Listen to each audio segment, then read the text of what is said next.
Assalamualaikum, salam semangat semua. Selamat datang kembali di channel ini untuk menemani kalian belajar dari rumah dan belajar jarak jauh. Dalam video kali ini kita akan membahas tentang pentingnya pokok-pokok pikiran yang terkandung dalam pembukaan Undang-Undang Dasar Negara Republik Indonesia tahun 1945.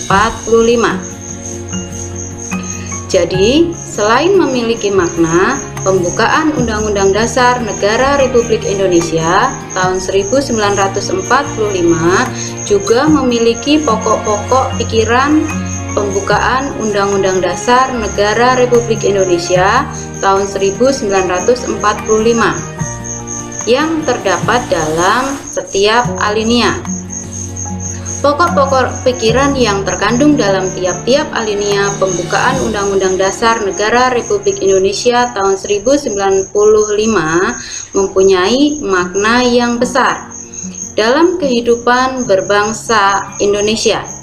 Setiap pokok-pokok pikiran dalam pembukaan Undang-Undang Dasar Negara Republik Indonesia tahun 1945 mempunyai hubungan yang erat dengan kehidupan bangsa Indonesia. Dan apa saja pokok-pokok pikiran tersebut tentunya akan kita bahas lebih lanjut dalam slide selanjutnya. Coba perhatikan slide berikut ini. Apa yang bisa kamu lihat dalam slide yang sekarang? Dalam slide ini berisi tentang pokok-pokok pikiran yang terkandung dalam pembukaan Undang-Undang Dasar Negara Republik Indonesia. Pokok-pokok pikiran tersebut ada 4 macam, yaitu pokok pikiran pertama, pokok pikiran kedua, pokok pikiran ketiga, dan pokok pikiran yang keempat. Pokok pikiran pertama merupakan penjabaran lebih lanjut dari sila ketiga Pancasila. Sedangkan pokok pikiran kedua menjabarkan sila kelima Pancasila. Dan pokok pikiran ketiga menjabarkan sila keempat. Sedangkan pokok pikiran yang keempat menjabarkan sila pertama dan sila yang kedua. Masing-masing pokok pikiran ini itu mempunyai muatan yang terkandung di dalamnya yang tentunya masing-masing berbeda. Pada pokok pikiran yang pertama terfokus pada pemerintah wajib melindungi masyarakat secara adil, yang merupakan penjabaran dari sila yang ketiga. Sedangkan pokok pikiran kedua fokus pada adanya persamaan manusia dalam kehidupan bermasyarakat, yang merupakan amanat dari sila yang kelima. Sedangkan pokok pikiran yang ketiga menjabarkan sila keempat Pancasila, yaitu rakyat sebagai pemegang kekuasaan dalam negara.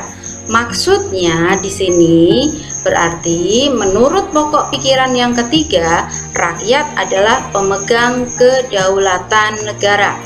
Sedangkan pokok pikiran keempat menjabarkan sila pertama dan sila kedua Pancasila, di mana Indonesia mengakui dan percaya kepada Tuhan Yang Maha Esa serta berlaku adil pada setiap manusia. Dan kedudukan pembukaan Undang-Undang Dasar Negara Republik Indonesia tahun 1945 itu ada 3 macam. 1. Sebagai sumber hukum tertinggi negara. 2. Pokok kaidah negara yang fundamental. 3. Naskah proklamasi yang terperinci. Maksudnya apa itu?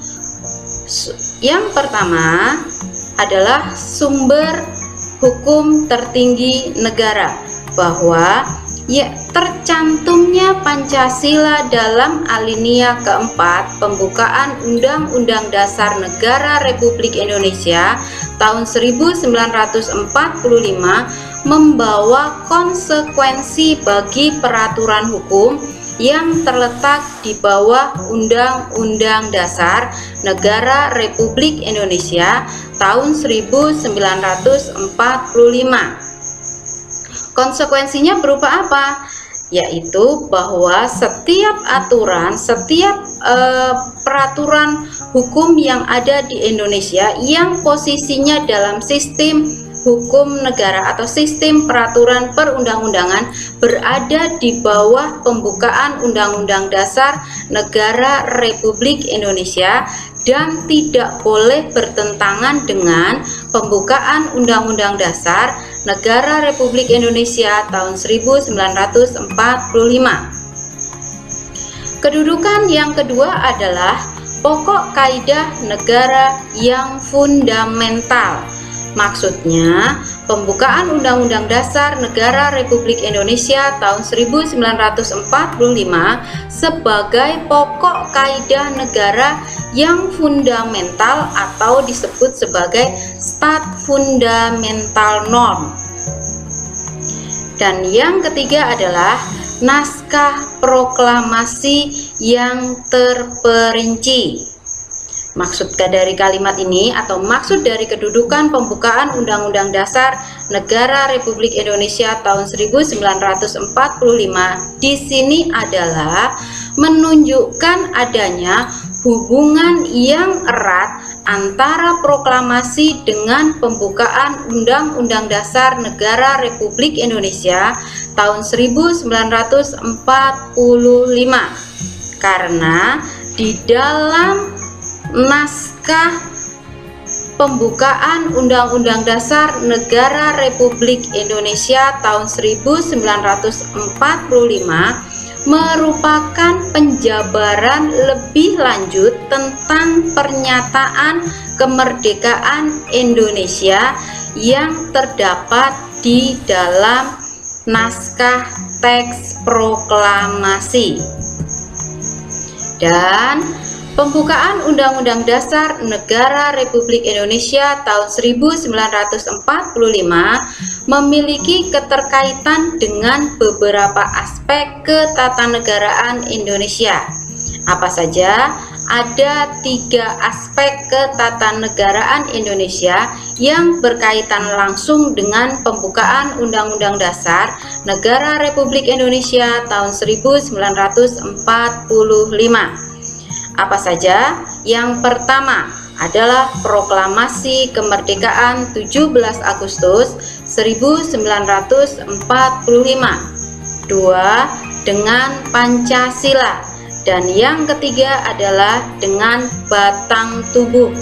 Batang tubuh dari pembukaan Undang-Undang Dasar Negara Republik Indonesia tahun 1945 berisi tentang pasal-pasal.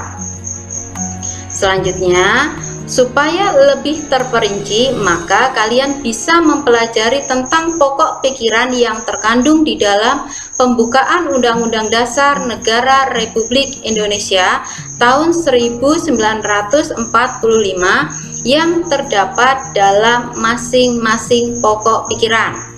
Pokok pikiran pertama pembukaan Undang-Undang Dasar Negara Republik Indonesia adalah negara melindungi segenap bangsa Indonesia dan seluruh tumpah darah Indonesia dengan berdasar atas persatuan dengan mewujudkan keadilan sosial bagi seluruh rakyat Indonesia. Pokok pikiran kedua pembukaan Undang-Undang Dasar Negara Republik Indonesia tahun 1945 adalah negara hendak mewujudkan keadilan sosial bagi seluruh rakyat Indonesia. Dan pokok pikiran ketiga pembukaan Undang-Undang Dasar Negara Republik Indonesia tahun 1945 adalah negara berkedaulatan rakyat berdasar atas kerakyatan dan permusyawaratan.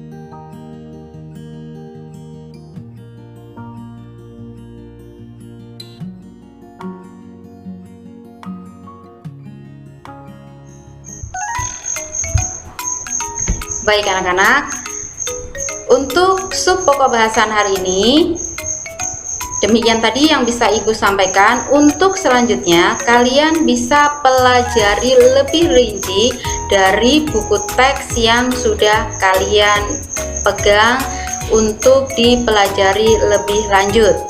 Sampai ketemu pada pokok bahasan yang lain. Sampai ketemu lagi. Dan assalamualaikum warahmatullahi wabarakatuh. Tetap semangat.